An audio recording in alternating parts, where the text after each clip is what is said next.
पिछले पार्ट में हम लोगों ने क्या सीखा था? अवतल दर्पण द्वारा प्रतिबिंब का बनने के 5 स्थितियों के बारे में पढ़ चुके थे हम लोग, और 6वीं स्थिति पढ़ने हम लोग जा रहे हैं।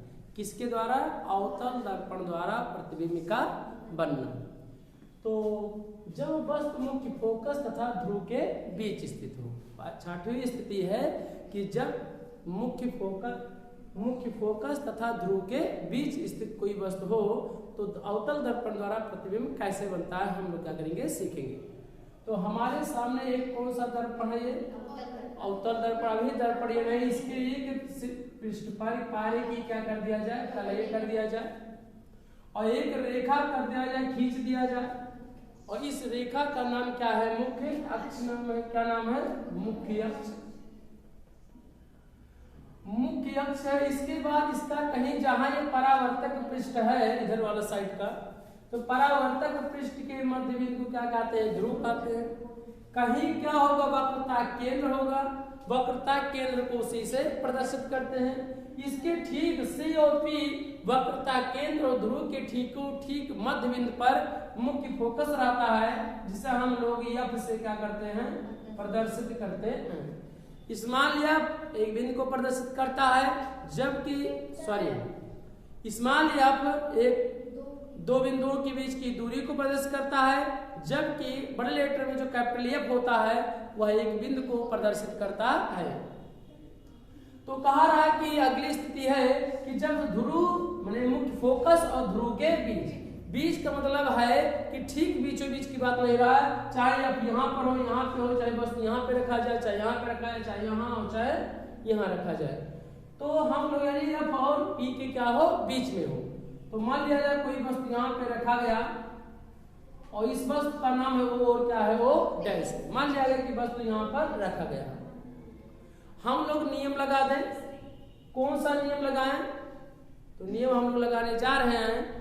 पहला नियम कि मुख्य अक्ष के समांतर जाने वाली किरणें दर्पण से परावर्तन के पश्चात कहां से हो जाएंगी? फोकस से होकर जाएंगी। तो नियम लगाइए। तो हम लोग क्या लिखेंगे? मुख्य अक्ष के समांतर जाने वाली किरणें। तो ये मुख्य अक्ष ये रेखा है और इसके सामने एक किरण डाला जा रहा है जो मुख्य अक्ष के क्या है? समांतर है। यह वस्तु और डैश के सभी बिंदुओं से प्रकाश की किरण होकर गुजरेंगे, लेकिन परंतु प्रतिबिंब बनाने के लिए केवल 2 किरणों का उपयोग करके हम उसके गुण के बारे में, उस प्रतिबिंब के बारे में जान लेते हैं। तो मुख्य अक्ष के से यहाँ से परावर्तित होगा और परावर्तित होकर कहां से होकर जाएगा? मुख्य फोकस से होकर जाता है। मुख्य फोकस से होकर जाता है। मुख्य फोकस से होकर जाता है। चलिए, ये कौन सी किरण है? ये परावर्तित किरण है। और दूसरा नियम लगा दिया जाए कि वक्रता केंद्र से होकर जाने वाली किरणें। तो वक्रता केंद्र से होकर जाने वाली किरणें दर्पण से परावर्तन के पश्चात उसी मार्ग से वापस क्या हो जाएगा? लौट जाता है। क्योंकि प्रतिबिंब बनाने का ये क्या है? नियम है कि वक्रता केंद्र से होकर जाने वाली किरणें या वक्रता केंद्र की ओर जाने वाली प्रकाश की किरणें परावर्तित होकर उसी मार्ग से वापस लौट जाती हैं। तो वक्रता केंद्र से इससे होकर जो भी किरण जाएगा यहाँ टकराएगा और टकराकर उसी मार्ग से वापस क्या हो जाएगा? लौट जाएगा। हम देख रहे हैं कि अगर जो भी किरण होगा, अगर इसको डाट डाट बढ़ाया जाए, यहाँ पर ऐसे इस तरह से देख रहे हैं कि जो भी यह किरण है, अगर इसे पीछे डाट डाट बढ़ाया जाए तो इसके बीच की दूरी बढ़ते हुए जा रही है। तो हम इस बात की कल्पना नहीं कर सकते कि अनंत पे जाकर कहीं क्या करेगा? वो काटेगा। क्यों नहीं?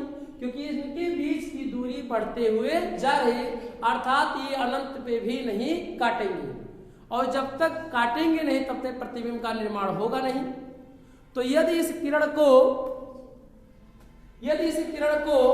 हम लोग आपतित किरणों को यदि पीछे बढ़ा दिया जाए डाट डाट, दोनों इस आपतित किरण यानी परावर्तित किरणों को पीछे बढ़ा दिया जाए डाट डाट, तो आपको दिखाई दे रहा होगा कहीं बिंदु पर किरणें क्या कर रही है? काट रही है। इस बिंदु पे क्या कर रही है? काट रही है। किस किरणों को बढ़ाया गया पीछे, अपवर्तित किरणों को पीछे डाट डाट का करके बढ़ाया गया। तो ये क्या कर रही है, काट दे रही है। और जैसे काटेंगे, वास्तव में काटेंगे नहीं, केवल हमें क्या होगा, आभास होगा। तो अगर मान लीजिए काटे तो यहीं पर प्रतिबिंब का क्या होगा, निर्माण हो जाएगा और आपके सामने दिखाई पड़ रहा होगा कि प्रतिबिंब कैसा बन रहा है। यदि दर्पण के सामने प्रतिबिंब बनता है तो वास्तविक प्रतिबिंब कहते हैं, और जब दर्पण के पीछे बनता है तो आभासी प्रतिबिंब बनता है। जब मुख्य अक्ष के ऊपर कोई किरण काटती है तो प्रतिबिंब सीधा बनता है, और जब मुख्य अक्ष के नीचे काटता है तो क्या बनता है, प्रतिबिंब उल्टा बनता है। अब प्रतिबिंब की साइज हम लोग देख कर बता सकते हैं कि प्रतिबिंब छोटा बनेगा कि बड़ा बनेगा। तो इसके लिए हम लोग क्या करेंगे, यह प्रतिबिंब आई है और क्या है, ये आई डैश है। तो इस प्रतिबिंब के बारे में हम लोग कह सकते हैं कि आप देख रहे हैं कि बस और डैश की साइज इतनी है और प्रतिबिंब की साइज आप देख सकते हैं क्या है, ये बड़ा है। कहने का मतलब ये है कि इस स्थिति में वस्तु का जो प्रतिबिंब बनेगा, इस स्थिति में वस्तु का प्रतिबिंब कैसा बनेगा, दर्पण के सामने बनता तो वास्तविक, दर्पण के कहां बन रहा है, पीछे, तो पीछे बनेगा। दर्पण के अगर पीछे बनेगा तो प्रतिबिंब कैसा बनेगा, आभासी। तो प्रतिबिंब कैसा होगा, आभासी होगा। कामा इसके बाद क्या होगा आगे, मुख्य अक्ष के ऊपर किरण प्रतिबिंब बन रहा है तो प्रतिबिंब कैसा होगा, सीधा होगा। तो यहाँ पे क्या लिखेंगे, सीधा होगा।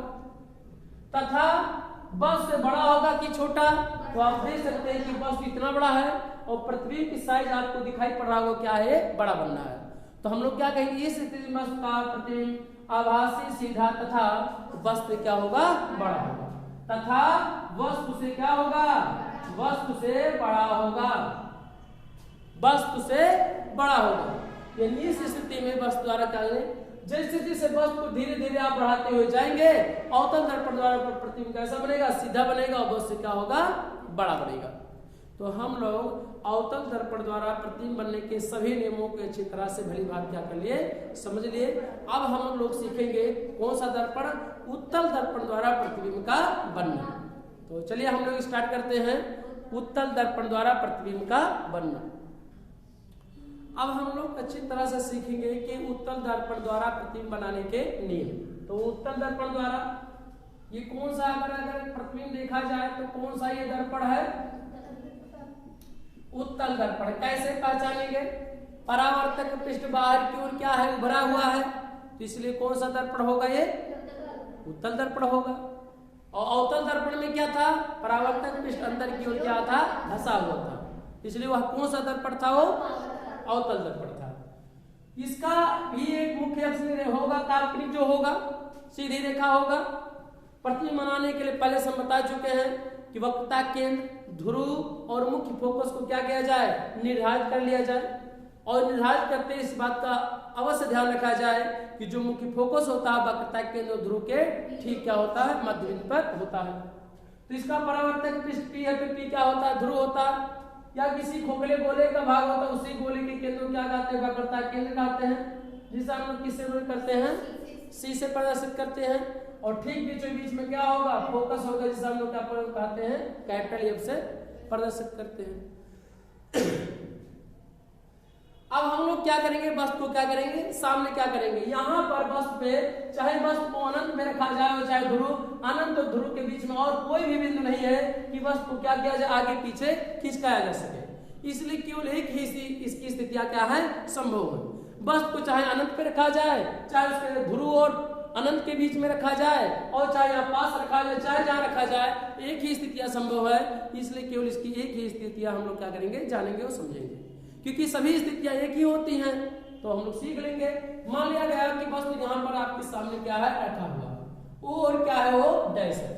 एक वस्तु है, मान लिया जाए मार्कर होता है, इस मार्कर को इस दर्पण के सामने क्या करते रख देते हैं, ऊपरी सिरे को डैश से, निचले सिरे को इसके ओ से क्या करते हैं, प्रदर्शित करते हैं। और प्रतिबिंब बनाने के नियमों का क्या करेंगे, हम लोग उल्लेख क्या करेंगे। तो कितने नियम है, 3 नियम है, तीनों नियमों में से कितने नियमों का उपयोग करेंगे, तो कितने नियमों का उपयोग करके, 2 नियमों का उपयोग करके हम लोग क्या करेंगे, प्रतिबिंब का निर्माण करेंगे। तो चलिए चलते हैं। तो मुख्य अक्ष के समांतर जाने वाली किरणें, मुख्य अक्ष के समांतर जाने वाली किरणें कहां से होकर जाती हैं? मुख्य फोकस से होकर जाती हैं अथवा आती हुई क्या होती है? प्रतीत होती है। तो अवतल दर्पण होता है तो मुख्य फोकस से होकर जाती है और उत्तल दर्पण में आती हुई क्या होती है? प्रतीत होती है। आपका ये मुख्य फोकस है, इससे ये प्रतीत होगा कि आती हुई क्या? प्रतीत, और इसी दर्पण से पीछे क्या हो जाएगा? परावर्तित होगा और इसको डैश डैश क्या करेंगे? निर्धारित कर देंगे। क्यों? क्योंकि प्रकाश की किरण आर पार होकर गुजरेगा नहीं, क्योंकि ये पेंट पे क्या है? परावर्तन यानी लाल ऑक्साइड का पेंट लगा है, तो किरण आर पार होकर गुजरेगा नहीं। यहाँ परावर्तक पे टकराएगा इस बिंदु पर और क्या होगा? ये क्या होगा? इस तरह से क्या हो जाएगा? परावर्तित हो जाएगा। अगर यह देखा जाए तो यह किसी बिंदु से होकर आती हुई प्रतीत हो रहा, आभास हो रहा, यहाँ कोई व्यक्ति बैठा हो तो उस व्यक्ति को आभास होगा यह मुख्य के किसी बिंदु से होकर आ रहा है, और किस बिंदु से होकर आ रहा है? मुख्य फोकस से होकर आ रहा है। तो इस बात के लिए आती हुई क्या होती है? प्रतीत होती है। एक नियम लगा दिया गया। दूसरा नियम है कि मुख्य वक्रता केंद्र से होकर जाने वाली किरणें अथवा वक्रता केंद्र की ओर जाने वाली किरणें परावर्तित होकर दर्पण से उसी मार्ग से वापस क्या हो जाती हैं? लौट जाती हैं। तो वक्रता केंद्र यहाँ पर है। यदि हमारे पास पट्टी होता तो ऐसे यहाँ से यहाँ पट्टी रखते सामने से, और जैसे ही रखते तो प्रकाश की किरण ऐसे यहाँ पे आता और वापस क्या? टकरा कर क्या वापस उसी मार्ग से वापस लौट जाता। लौटने की दिशा को हम लोग क्या करेंगे? तीर की दिशा को क्या करेंगे? चेंज कर देंगे, उलट देंगे। अगर इसे अपवर्तित किरण को पीछे डाट ऐसे बढ़ाया जाए, वक्रता केंद्र की ओर भेजा जाए किरण को, तो आप देख रहे हैं कि यहीं पर दोनों किरणें क्या कर रही हैं? काट रही हैं। यहीं पे दोनों किरणें काट रही हैं तो प्रतिबिंब का निर्माण क्या होगा? यहाँ पर होगा, और क्या होगा? आई, और क्या होगा? आई डैश हो जाएगा। क्योंकि प्रतिबिंब की हाइट को आई और आई डैश से क्या करते हैं? निर्धारित करते हैं, प्रदर्शित करते हैं, व्यक्त करते हैं। और क्या बना? कैसा बना? आप देख सकते हैं। ये दर्पण के सामने बनता तो प्रतिबिंब वास्तविक होता, परंतु यहाँ पर दर्पण प्रतिबिंब के दर्पण के ठीक पीछे बन रहा है, और जब पीछे बनता है तो प्रतिबिंब कैसा बनता है? आभासी बनता है। तो हम देख रहे हैं कि प्रतिबिंब दर्पण के पीछे तो प्रतिबिंब कैसा बनेगा? आभासी बनेगा। मुख्य अक्ष के आप देख रहे हैं कि ऊपर काट रहा है तो प्रतिबिंब कैसा बनेगा? सीधा। अगर नीचे काटता तो प्रतिबिंब उल्टा बनता, परंतु प्रतिबिंब के ऊपर काट रहा है, दोनों किरणें परावर्तित किरणें, और जिसके कारण प्रतिबिंब कैसा बन रहा है? सीधा बन रहा है। वस्तु यानी प्रतिबिंब छोटा बनेगा कि बड़ा दिखाई देगा, तो इस बात की पुष्टि हम यहाँ से ऐसे देख सकते हैं। वस्तु इतना बड़ा है और आपके सामने प्रतिबिंब की हाइट दिखाई पड़ रहा होगा, कितना है? छोटा है कि नहीं? अगर ये छोटा दिखाई पड़ रहा है कि छोटा है तो प्रतिबिंब भी कैसा होगा? छोटा होगा। हम इस बात की जरूर ध्यान देंगे कि वस्तु चाहे यहाँ पास रखा जाए, चाहे यहाँ रखा जाए, चाहे यहाँ रखा जाए, चाहे जहाँ रखा जाए, चाहे अनंत पे रखा जाए, तो वस्तु की प्रतिबिंब यानी उत्तल दर्पण द्वारा प्रतिबिंब सदैव माने क्या होता? हमेशा, यानी हमेशा कैसा बनेगा? आभासी बनेगा, सीधा बनेगा, और वस्तु क्या होगा? छोटा। सदैव इसलिए इस बात में कहा जा रहा है क्योंकि इस वस्तु की सभी स्थितियां सेम है। चाहे वस्तु यहाँ रखा जाए तभी प्रतिबिंब बनेगा वैसे ही, ऐसे यहाँ भी रखा जाए, चाहे वस्तु यहाँ, चाहे यहाँ, चाहे यहाँ, चाहे यहाँ, चाहे जहां वस्तु को अनंत में भी रखा जाए, तो जो प्रतिबिंब की नेचर होगा, जो प्रतिबिंब की साइज या आकार होगा या आकृति होगा, तो सेम इस तरह से आपको दिखाई देगा। तो इसीलिए कहा जाएगा या कहा जाता है कि उत्तल दर्पण द्वारा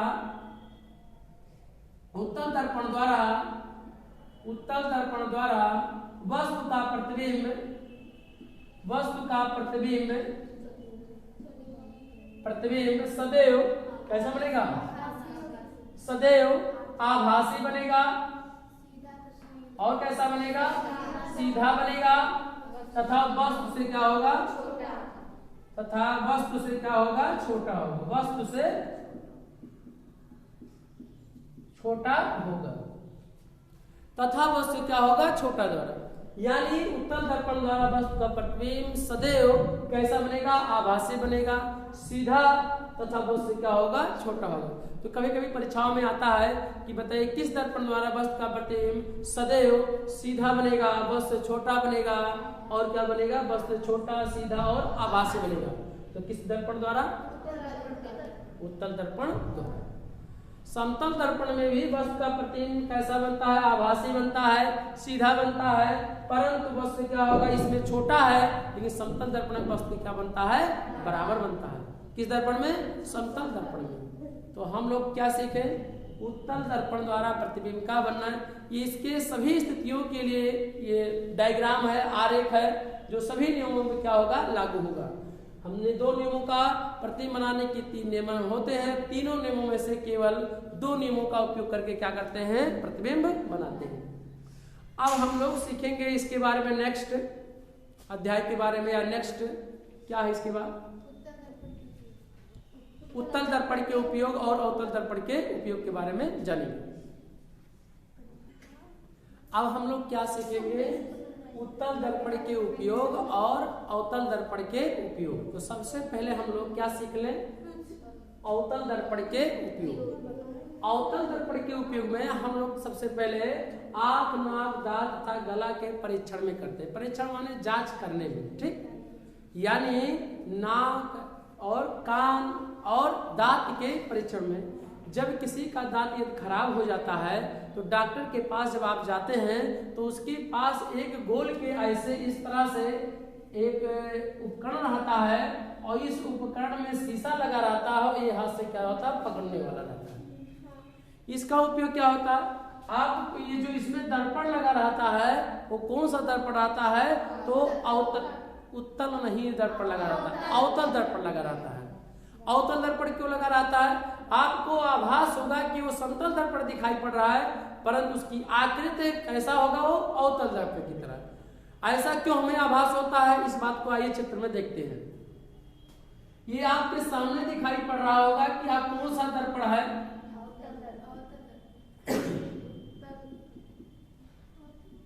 आप बता सकते हैं कौन सा दर्पण है? तो परावर्तक पृष्ठ अंदर की ओर धंसा है, इसलिए कौन सा दर्पण हुआ? लेकिन अगर धीरे धीरे इसकी आकृति को हम छोटा हुआ करते जाएं, ऐसे खो दिया जाए, छोटा कर दिया जाए, और ऊपर से इसको भी खो दिया जाए, धीरे धीरे ऐसे कर दिया जाए, तो आपको दिखाई पड़ रहा होगा धीरे धीरे कि आपको एक सीधी रेखा की तरह ऐसे आपको अब दिखाई पड़ रहा होगा। अर्थात ये आपको अब आभास होने लगेगा। लेकिन वास्तव में देखा जाए तो कैसा दर्पण है? ये अवतल दर्पण था। अब उस अवतल दर्पण को क्या कर दिया गया था? छोटा कर दिया गया था। तो अवतल दर्पण और भी इसे छोटा कर दिया जाए तो एक रेखा की तरह आपको दिखाई पड़ रहा होगा, और जो कि इसे एक गोल फ्रेम में कर दिया जाए तो आपको आभास होगा कौन सा दर्पण हो? समतल दर्पण है। परंतु वह समतल दर्पण नहीं होता है। समतल दर्पण की जगह कौन सा दर्पण होता है? अवतल दर्पण। अवतल दर्पण क्यों इसमें लगाया जाता है? तो अवतल दर्पण की एक खास बात यह है कि जब हम लोग अभी इसके पहले अवतल दर्पण द्वारा प्रतिबिंब बनना सीखे तो देखे थे कि अवतल दर्पण में जब मुख्य फोकस और ध्रुव के बीच जब रखे थे तो प्रतिबिंब कैसा बना था? सीधा, और वस्तु कैसा बना था? बड़ा बना था। तो चूंकि दांत छोटे पार्ट हैं और सुराख या उसमें जो सड़े गले पदार्थ होते हैं दांत में, ये छिद्र होते हैं, वो बहुत ही महीन होते हैं, उसकी आकार बड़ा दिखाई दे, इसके लिए इस दर्पण यानी इस उपकरण का उपयोग किया जाता है। इसमें कुछ नहीं है, इसमें दर्पण लगा होता है, गोल आता है और गोल के आकार का आता है, परंतु वो दर्पण समतल नहीं होता। कौन सा होता है? अवतल दर्पण। अवतल दर्पण क्यों? दांत के पास है। अगर अवतल दर्पण को उसी चित्र में, उसी उपकरण में दूर से देखा जाएगा तो प्रतिबिंब कैसा बनेगा? उल्टा दिखाई देगा। परंतु मुंह में आकार बहुत साइड में छोटा रहता है, दांत के बड़ा ही समीप रख के उस छिद्र को या किसी चीज को देखा परीक्षण किया जाता है, जिसके कारण कैसा दिखाई पड़ता है? सीधा दिखाई देता है, और बस से क्या बनाता है? बड़ा प्रतिबिंब दिखाई देता है, जिससे परीक्षण करने में क्या होती है? आसानी होती है। जांच करने में क्या होती है? आसानी होती है। इसीलिए इस दर्पण में आग, नाक, दांत आदि के परीक्षण में भी हम लोग किसका उपयोग करते हैं? इस उपकरण का उपयोग करते हैं। और इस उपकरण में कौन सा दर्पण लगा रहता है? तो अवतल दर्पण लगा रहता है। अवतल दर्पण हम लोग क्यों लगाते हैं? इस बात को हम जानते हैं कि जब वस्तु ध्रुव और मुख्य फोकस के बीच में होगा तो प्रतिबिंब कैसा बनेगा? बहुत बड़ा नहीं, लेकिन वस्तु क्या बनेगा? बड़ा बनेगा। तो इसीलिए नाक, दांत के क्या करते हैं? परीक्षण में हम लोग करते हैं, इसका उपयोग करते हैं। दूसरा मोटर कार और रेल इंजनों, लैंपों आदि में भी किया जाता है। इसकी क्या है वजह? क्या है कि वस्तु यानी जो प्रकाश की किरण है वो दूर तक ले व्यक्ति को, प्रकाश की किरण जब किसी वस्तु पे गिरती है तभी वस्तु दिखाई देती है। दूर कोई वस्तु है उसको दूर से देखा जा सके, इसीलिए इस दर्पण का उपयोग किया जाता है। ऐसा क्यों? जो भी दर्पण आप देखे होंगे अंदर जब बना रहता है तो ऐसे इस साइड के अंदर का मशीन और यहाँ पे बल्ब लगा रहता है और यह बल्ब आप देख सकते हैं ऐसे करके प्रकाश की किरणें ऐसे इस तरह से निकले और इधर अंदर का पृष्ठ क्या होता है, पारे की कलील करा होता है और यानी दर्पण ना लगा होकर उसमें आप परावर्तक पृष्ठ की तरह से चमकीला आपको लगा रहता है। अब इसका क्या कार्य है? आइए तो अंदर पैक रहता है, सामने से रहता है। ये इसका यह है कि जो ये वस्तु है यानी ये जो बल्ब है इस दर्पण जो आकृति बनी है अवतल दर्पण की भाग बना, दर्पण तो होता नहीं, दर्पण की आकृति का होता है और इसका एक पृष्ठ क्या होता है, परावर्तक पृष्ठ होता है, इसलिए से दर्पण कहा जाता है। वास्तव में चेहरा भी इतना परावर्तक पृष्ठ होता है, इतना साफ होता है कि चेहरा भी दिखाई देता है, इसलिए कहा जाता है अवतल दर्पण से। अवतल दर्पण के यहाँ फोकस पे रहता है तो फोकस की कुछ विशेषता बताए थे कि फोकस से जो भी किरण होकर जाएगा और टकराएगा तो मुख खच के क्या कर देगा, ये यहाँ से कोई भी किरण होगा टकराएगा मुख खच के क्या कर देगा, समांतर कर देगा। कोई भी प्रकाश की किरण यहाँ से टकराएगा कहाँ जाएगा, मुख खच के समांतर। कोई भी यहाँ से जाएगा क्या हो जाएगा, मुख खच के क्या हो जाएगा, ये समांतर। समांतर हो जाने से प्रकाश की किरणें फैल नहीं पाती हैं और समांतर की प्रकाश की किरणें ज्यादा दूर तक जाती हैं, इसलिए मनुष्य को देखने में आसानी हो, इसीलिए अवतल दर्पण का उपयोग किया जाता है। तो इसलिए कार मोटर कार रेल इंजनों के आप देखे होंगे सामने जब ट्रेन चलती है तो सामने एक फोकस लगा रहता है, उस फोकस में ऐसे सामने से लगा रहता है या दूर तक ले जाता है और उसके अंदर जो लगा रहता है अवतल दर्पण की आकृति की परावर्तक पृष्ठ क्या होता है, लगा रहता है। ऐसा इसलिए कि जिससे दूर क्या हो, वस्तु दूर तक ले दिखाई दे, क्योंकि प्रकाश की किरणें समांतर किरणें ही प्रकाश ज्यादा दूर तक ले जाती हैं। यही कारण है कि इस दर्पण में इसका उपयोग करते हैं, किस दर्पण का, अवतल दर्पण का उपयोग करते हैं, क्योंकि जो उसमें बल्ब लगा रहता है, जो आकृति बनी रहती है अवतल दर्पण के, उसके कहाँ पे रहता है, फोकस पे होता है और फोकस से जो भी किरण टकराएगा अवतल दर्पण में कहाँ से होकर गुजरेगा, वो मुख खच के क्या हो जाएगा, समांतर हो जाएगा। और जैसे ही किरणें समांतर हुए तो वस्तु क्या होगा, यानी प्रकाश की किरण दूर तक ले जाएगा तो वस्तु भी दूर तक ले क्या होगा, दिखाई देगा। यही कारण है कि इन सब में उपकरणों में किसका उपयोग करते हैं, अवतल दर्पण का उपयोग करते हैं। तीसरा है टेबल लैंपों में करते हैं।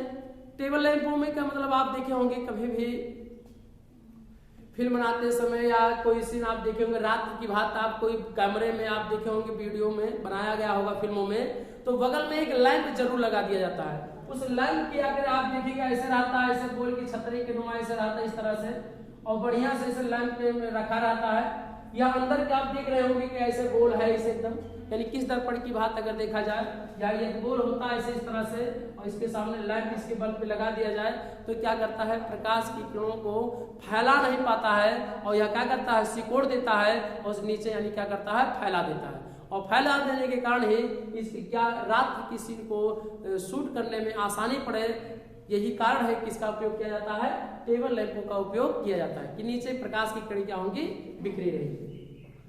चौथा है दाढ़ी, ब्यूटी पार्लर आदि की दुकानों में भी हम लोग जो दर्पण में कभी कभी दाढ़ी बनाते समय आप देखे होंगे, ब्यूटी पार्लर में आप देखते होंगे कि दर्पण सामने लगा रहता है। मान लिया जाए हमारे सामने दर्पण होता तो जो कुर्सी लगाई जाती है ब्यूटी पार्लर में दाढ़ी बनाते समय, वह अवतल दर्पण के समीप ही लगाया जाता है। ऐसा इसलिए अवतल दर्पण के सामने अगर ध्रुव और मुख्य फोकस के बीच में रहेगा तो प्रतिबिंब सीधा भी बनेगा और कैसा बनेगा, बड़ा बनता है। यदि दूर रख दिया जाएगा कुर्सी को तो उसका प्रतिबिंब उस व्यक्ति का कैसा दिखाई देगा, उसमें उल्टा दिखाई देगा। यही कारण है कि जो दर्पण नाई यानी नाई के दुकान पे हम लोग जाते हैं, ब्यूटी पार्लर के दुकान पे जब जाते हैं हम लोग, तो उसके सामने बहुत ही पास में कुर्सी लगी रहती है।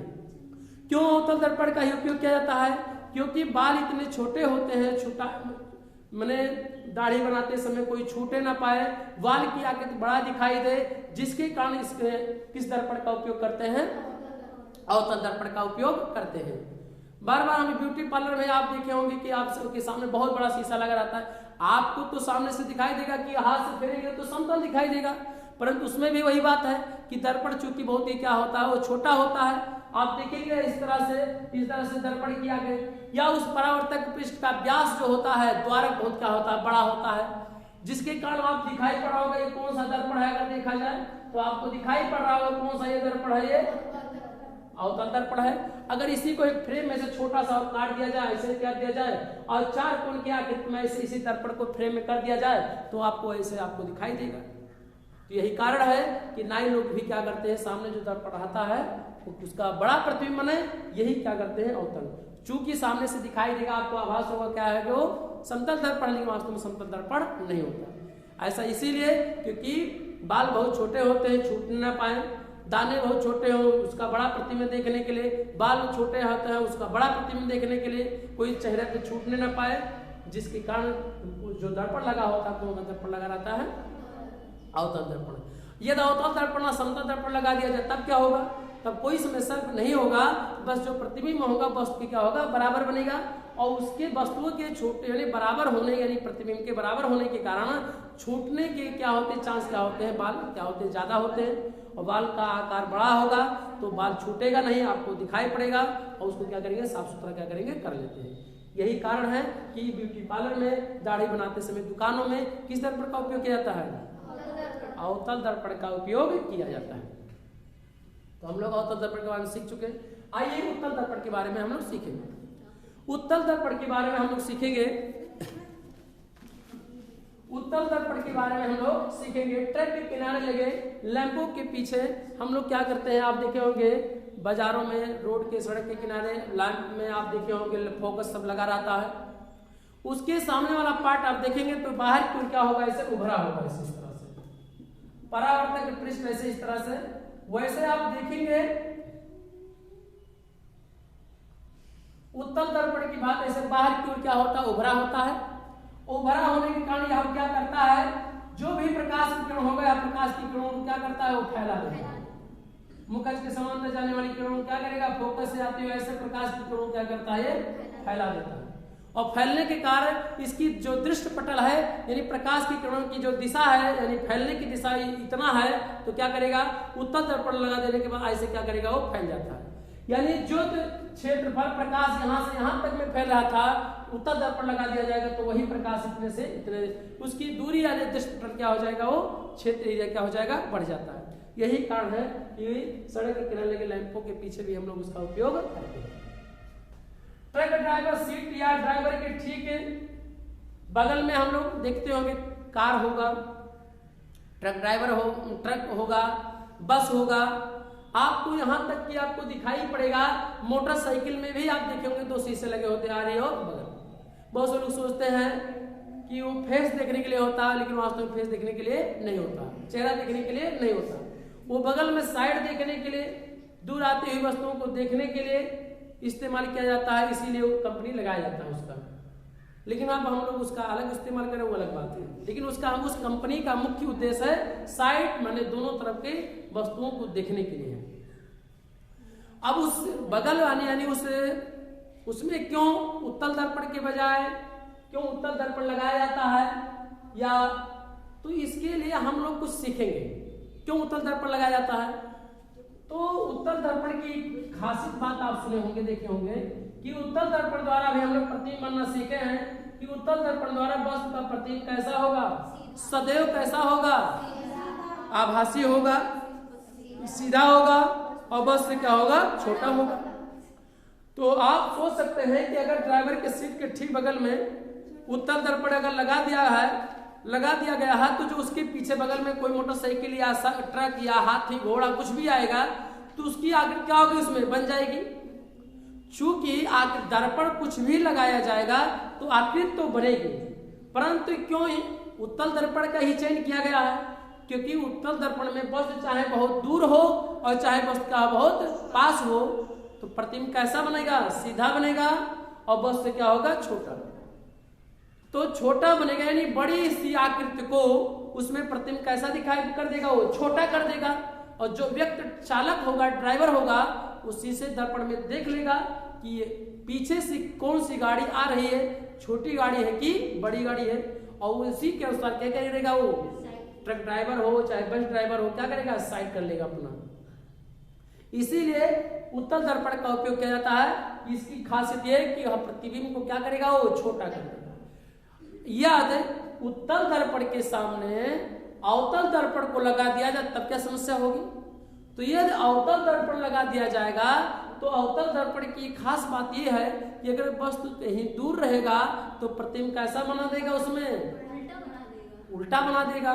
और जो ट्रक ड्राइवर होगा उसे सीट पे बैठते समय उसे आभास होगा कि जो पीछे गाड़ी आ रही है वो पलट गया है, और पलट हो जाने की उसे उस समय आभास हो सकता है कि हाँ गाड़ी पलट चुकी है, आगे पीछे डिसबैलेंस करेगा वो, और क्या होगा, दुर्घटना क्या हो जाएगी, बढ़ जाएगी। यही कारण है कि उत्तल दर्पण लगाया जाता है, ना कि अवतल दर्पण लगाया जाता है। अवतल दर्पण आप लगा सकते हैं थे कब? जब उसके मुख्य वस्तु ध्रुव मुख्य फोकस के बीच में होता है, परंतु वस्तु के दूर रहेगा कि पास, ये तो एकदम डिसाइड नहीं रहता है चालक के ड्राइवर के पीछे, तो प्रतिबिंब उल्टा भी बनेगा। तो प्रतिबिंब अगर उल्टा बनेगा तो उस व्यक्ति को, जो ड्राइवर रहेगा, उसे आभास होगा कि उल्टी हुई गाड़ी हमारे पीछे आ रही है, और उसके बाद वो अपना गाड़ी इधर उधर साइड करेगा, जिसके कारण दुर्घटना क्या हो जाएगी, बढ़ जाएगी। यही कारण है कि अवतल दर्पण की जगह कौन सा दर्पण का इस्तेमाल किया जाता है, उत्तल दर्पण का उपयोग किया जाता है। तो ड्राइवर के ट्रक से, मोटरसाइकिल में भी आपको बार बार कहे कि जो दर्पण लगा रहता है कौन सा दर्पण रहता है, वो अवतल दर्पण की बजाय कौन सा दर्पण रहता है, उत्तल दर्पण। आपको दिखाई पड़ रहा होगा, ऐसे आप समतल दिखाई पड़ रहा होगा, जो कि यही दर्पण है। अब प्लास्टिक के कवर में वो गोल के बना रहता है, जिसके कारण आपको कैसा दिखाई पड़ता है, आभास होता है, वो समतल आभास होता है। लेकिन अगर देखा जाए तो वह ऊपर की ओर क्या होता है, उभरा होता है, और उभरने का यानी वो उत्तल दर्पण है। और उत्तल दर्पण के एक ही कारण है कि उसमें प्रतिबिंब सदैव, चाहे वस्तु बहुत चाहे दूर हो और चाहे वस्तु क्या हो, पास हो, प्रतिबिंब सदैव कैसा बन जाएगा, सीधा बनेगा। और कैसा बनेगा, वस्तु क्या आभासी बनेगा, और कैसा बनेगा, वस्तु छोटा। छोटा इसीलिए कि अगर बड़ी आकृति होगा, कोई पीछे होगा, तो उसके पूरे प्रतिबिंब को उसमें क्या करेगा, जूम करके यानी क्या करेगा, छोटा करके क्या करेगा, प्रतिबिंब क्या हो जाएगा, बना देगा। और जो ट्रक ड्राइवर होगा दुर्घटना करने में यानी होने में क्या होगा, उससे सुविधा होगा, यानी अर्थात क्या होगा, बचाया जा सकता, दुर्घटना को कमी किया जा सकता है। इन दर्पणों के लगाने का एक ही मुख्य उद्देश्य है कि दुर्घटना को कम से कम किया जाए। ऐसा नहीं है कि दर्पण लगा दिया गया है तो दुर्घटना नहीं होगा, दुर्घटना होगा, बस उसको कमी किया जा सकता है।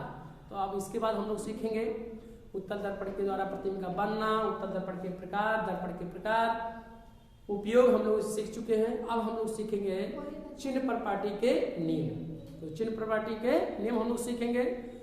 तो हम लोग जितने भी अभी तक हम लोग सीखे हैं, तो प्रतिबिंब बनाने के नियम में कि सभी किरणें आप देख रहे होंगे कि प्रकाश की किरणें सदैव बाईं ओर से ही डाली जा रही थी। आप देख सकते हैं कि क्यों नहीं इधर से डाली जा सकती थी। ये नियम बना दिया गया है कि प्रकाश की किरण सदैव क्या होती है, बाईं ओर से ही डालती थी। क्योंकि निर्देशांक ज्यामिति में आप देखे होंगे, पढ़े होंगे मैथ में चैप्टर में, कि निर्देशांक ज्यामिति में ये वाई अक्ष होता है, ये वाई डैश, और ये एक्स और क्या होता है, एक्स डैश। बाईं ओर की दूरी को माइनस चिन्ह के साथ किया जाता है और दाएं दूरी को प्लस चिन्ह के साथ। चूंकि प्रकाश की किरणें बाईं ओर से ही डाली जाती हैं, इसलिए जो भी किरण इधर से डाली जाएगी माइनस चिन्ह के साथ लिखा जाता है। तो हम लोग पहले इसको अच्छी तरह से सीख लें चिन्ह प्रपाटी के नियम में, इसके बाद तब हम लोग सीखेंगे। अब हम लोग सीखेंगे गोलीय दर्पण के चिन्ह प्रपाटी के नियम। चिन्ह प्रपाटी का मतलब है कि आप चिन्ह कैसे आप दर्शाएंगे, लिखेंगे, इसको हम लोग क्या करेंगे, सीखेंगे। तो पहला है कि दर्पण पर प्रकाश की किरणें सदैव बाईं ओर से डाली जाती हैं।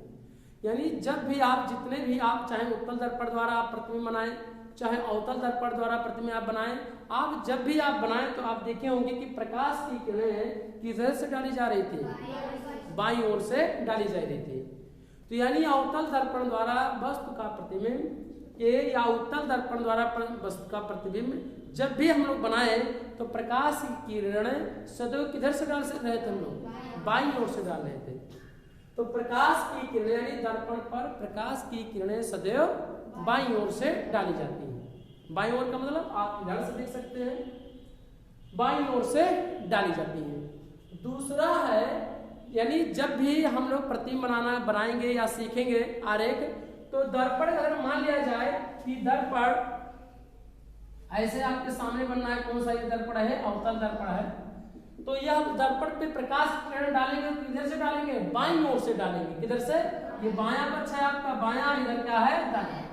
यदि कभी कभार यदि दर्पण को ऐसे उलट दिया गया होता और इस तरह से कहा था, आप बताइए प्रकाश की किरण ऐसे इस पर आप डाल के दिखाइए, आप ये कौन सा दर्पण है, ये भी अवतल दर्पण है, क्योंकि परावर्तक पृष्ठ अंदर की ओर क्या है, दशा है, लेकिन इधर तो परावर्तक पृष्ठ तो है नहीं, इधर तो अपवर्तक पृष्ठ है।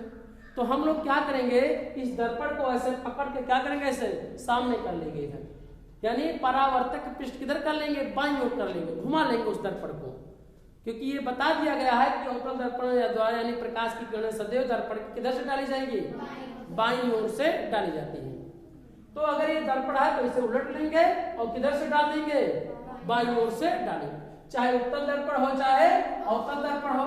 मान लिया जाए ये दर्पण यदि होता, यह कौन सा दर्पण है, तो आपको दिखाई पड़ रहा होगा यह कौन सा दर्पण है, परावर्तक पृष्ठ बाहर की ओर उभरा है आपका ये दर्पण, तो आप प्रकाश की किरण बाईं ओर से कैसे आप डाल पाएंगे, इस पर डाल पाएंगे, नहीं डाल पाएंगे। ऐसा क्यों, क्योंकि इधर क्या है, अपवर्तक पृष्ठ है, इधर क्या है, परावर्तक। इस पृष्ठ से प्रकाश का परावर्तन नहीं होगा, तो जब परावर्तन नहीं होगा तो प्रतिबिंब भी नहीं बनेगा। यही कारण है कि प्रकाश के इस दर्पण को क्या करेंगे, उलट लेंगे ऐसे इस तरह से, और यानी इस तरह से घुमा देंगे। अब आप देख सकते हैं कि परावर्तक पृष्ठ क्या हो गया, बाईं तरफ, तो प्रकाश की किरण इसमें क्या करेंगे, डालकर प्रतिबिंब हम लोग क्या करेंगे, बना लेंगे, चाहे उत्तल दर्पण हो और चाहे अवतल। तो दर्पण पर सदैव प्रकाश की किरणें किधर से डाली जाएंगी, तो किधर से डाली जाएंगी, बाईं ओर से ही डाली जाती है। दूसरा है सभी दूरियां दर्पण के ध्रुव और मुख्य अक्ष के सापेक्ष या साथ मापी जाती हैं।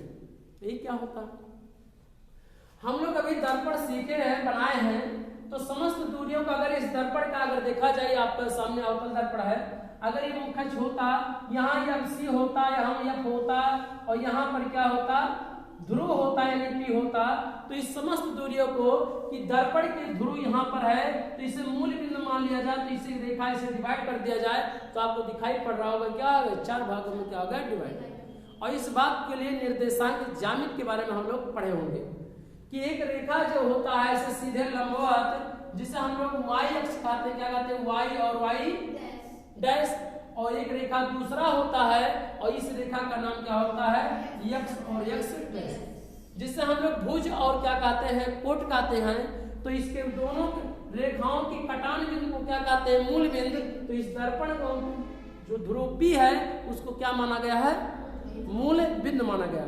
समस्त दूरियां इस कार्तीय तल में इसके मूल बिंदु से ही दूरियां मापी जाती थी, तो वैसे ही दर्पण में भी सभी दूरियां दर्पण के ध्रुव और मुख्य अक्ष के साथ मापी जाएंगी, यानी दर्पण के ध्रुव से जो भी दूरी मापना होगा तो दर्पण के ध्रुव के इधर क्या करें, पीछे, और दर्पण के क्या है, आगे। तो यानी इधर की दूरी को यहां से मापेंगे और इधर की दूरी को यहां से नापेंगे हम लोग, यानी समस्त दूरियां दर्पण के ध्रुव और कहां से मापेंगे, मुख्य अक्ष के साथ मापेंगे हम लोग समस्त दूरियां, सभी दूरियां। तीसरा है कि दर्पण के बाईं ओर की दूरी को, दर्पण के बाईं ओर की दूरी को ऋण चिन्ह के साथ लिखी जाती है और दाईं ओर की दूरी को प्लस चिन्ह के साथ लिखी जाती है, यानी धन चिन्ह के साथ लिखी जाती है। ऐसा क्यों, देखिए आइए देखते हैं हम लोग देखते हैं यहाँ पर कि जो भी किरण है यहाँ पे कार्तीय तल होता, इधर की दूरी प्लस होता और इधर की दूरी क्या हो जाता, माइनस। ऊपर की दूरी को प्लस, नीचे की दूरी को माइनस से दर्शाते हैं निर्देशांक की ज्यामिति में। जो भी किरण है बाईं ओर से जब भी प्रकाश की किरण डाली जाती हैं तो जो भी दूरी मापी जाएगी, तो आप देखा जाए, अगर यहाँ पर प्रतिबिंब हम आपके सामने दर्पण बना के दिखाएं, मान लिया जाए कौन सी दर्पण है, अवतल दर्पण है। कौन सा दर्पण है ये, अवतल दर्पण है। यह रेखा कौन सी है, मुख्य अक्ष है, और यहाँ मुख्य इसका कहीं ध्रुव होगा P और यहाँ फोकस होगा F और कहीं का होगा C होगा वक्रता K। अब कोई भी वस्तु यहाँ पे रख दिया जाए तो O और O डैश और इस पर प्रकाश की किरण डाली जाए। किधर से डाली जा रही है? बाईं ओर से डाली जा रही है, क्योंकि दर्पण पर प्रकाश की किरण सदैव किधर से डाली जाती है? बाईं ओर से। अब ये बाईं समस्त दूरियां दर्पण के ध्रुव के साथ मापी जाती हैं और किसके साथ? मुख्य अक्ष के साथ मापी, यानी दर्पण के ध्रुव से यहाँ आपतित की किरण की दिशा जो है कौन सी किरण है? आपतित किरण दिशा है। अब इसकी दिशा आप देख रहे हैं कि प्लस की ओर जा रही है और जो दूरी मापी जा रही है दर्पण के ध्रुव से, यानी यहां से क्या करेंगे? इधर माप रहे हैं, यानी आपतित किरण की विपरीत दिशा में इस दूरी को मापा जा रहा है। इसलिए समस्त दूरियां बाईं ओर की दूरी को जो भी होगा दूरी दर्पण के ध्रुव के बाईं ओर दूरी लिया जाएगा। तो क्यों माइनस लिया जाएगा? क्योंकि समस्त दूरियां आपतित किरण की विपरीत दिशा में ली जा रही है और जब कोई दूरी विपरीत दिशा में ली जाती है तो उसको किसके साथ प्रदर्शित करते हैं? माइनस चिन्ह के साथ प्रदर्शित करते हैं। यही कारण है कि सभी यहां से दूरियां को इधर की दूरी के ध्रुव को यहां मापेंगे और यार की दूरी को इधर मापेंगे।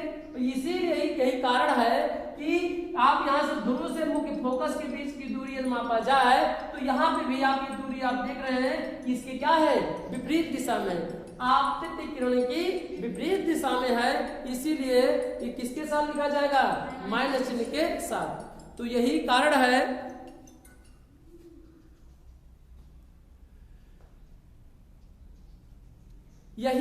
है कि बाईं ओर की दूरी को माइनस चिन्ह के साथ ली जाती है, लिखी जाती है।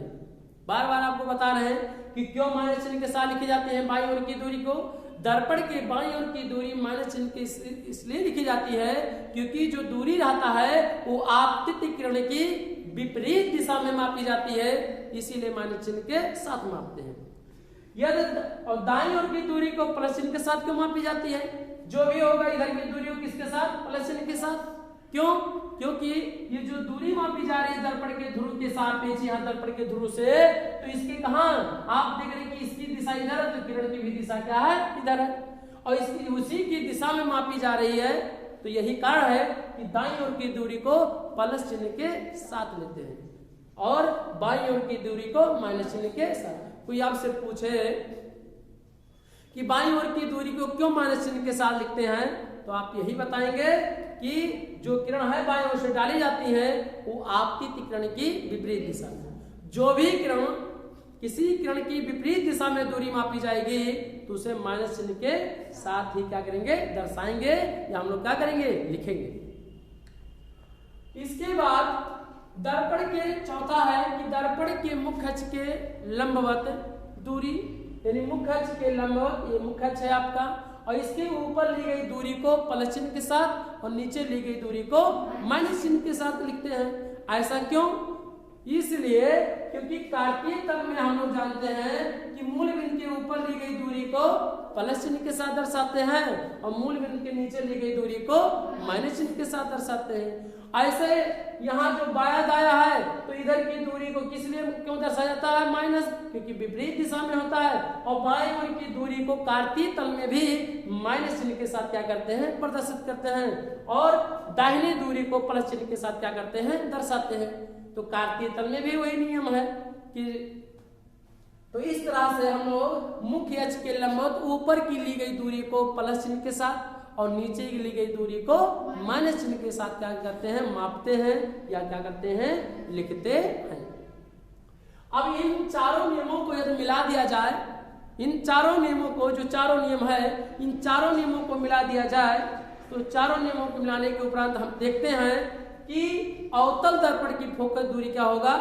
ऋणात्मक होगा और उत्तल दर्पण की फोकस दूरी क्या होती है? धनात्मक। ऐसा इसलिए चित्र में देख लिया जाए क्यों उत्तल दर्पण की फोकस दूरी धनात्मक और अवतल दर्पण की फोकस दूरी ऋणात्मक होती है। चलिए देखते हैं चित्र में। आपके सामने कौन सा दर्पण है? आप देख रहे होंगे कौन सा दर्पण है आपके सामने? अवतल दर्पण है।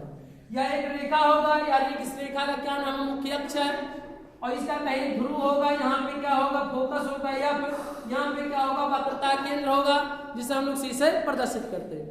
दर्पण के ध्रुव और मुख्य फोकस के बीच की दूरी को ही दर्पण की फोकस दूरी कहते हैं। तो यहाँ से यहाँ तक की दूरी है, तो इस दूरी को हम लोग किससे प्रदर्शित करेंगे, एफ से। परंतु ये बाईं ओर है, इसलिए इसको क्या करेंगे, माइनस। क्यों?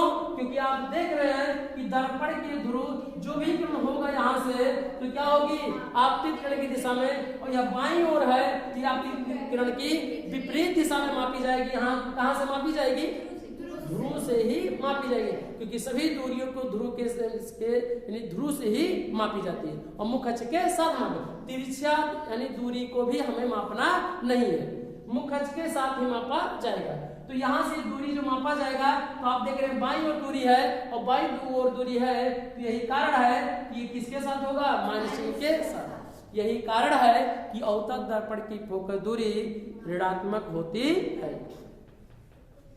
उत्तल दर्पण हम लोग सीख लें। उत्तल दर्पण में क्या है कि उत्तल दर्पण के लिए आप ऐसे इस तरह से क्या करेंगे, क्यों, अगर इसको घुमा दिया जाएगा तो प्रकाश की किरण किधर से डाली जाएंगी, बाईं ओर से ही डाली जाएंगी।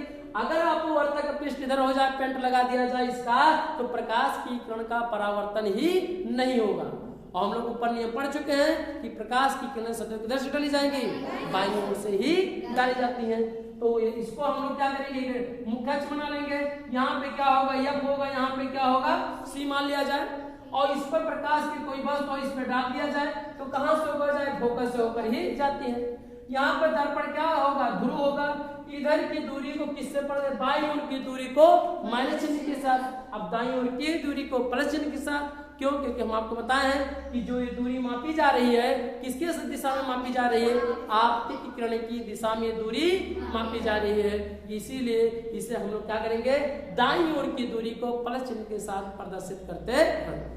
उत्तल दर्पण है, उत्तल दर्पण की दूरी क्यों धनात्मक है, क्योंकि ये जो समस्त दूरियां दर्पण के ध्रुव के साथ मापी जाएंगे, तो इधर की दूरी आप देख रहे हैं इसकी दिशा में मापी जा रही है, इसलिए प्लस चिन्ह के साथ। इसलिए जो फोकस दूरी होगा वो भी यहाँ से दर्पण के ध्रुव और फोकस के बीच होता है, इसीलिए इसे एफ से यानी प्लस एफ से क्या करते हैं, प्रदर्शित करते हैं। तो उत्तल दर्पण की फोकस दूरी धनात्मक, अवतल दर्पण की फोकस दूरी ऋणात्मक। किसके नियमों के आधार पर, इन चारों नियमों के आधार पर। तो कोई आपसे पूछे कि क्यों बाईं ओर की दूरी को माइनस चिन्ह के साथ लिया जाता है, तो आप सीधी सी बात कहेंगे कि आपतित जो भी किरण होगा, आपतित किरण की दिशा में विपरीत दिशा में मापी गई दूरी को माइनस चिन्ह के साथ ली जाती है। दाहिनी ओर की दूरी आपतित किरण की दिशा में ही रहती है, यही कारण दाईं ओर की दूरी को प्लस चिन्ह के साथ क्या करते हैं, या प्लस चिन्ह के साथ लिखते हैं। हमें उम्मीद है कि आप क्या होंगे, इस चीज बात को सीखे होंगे।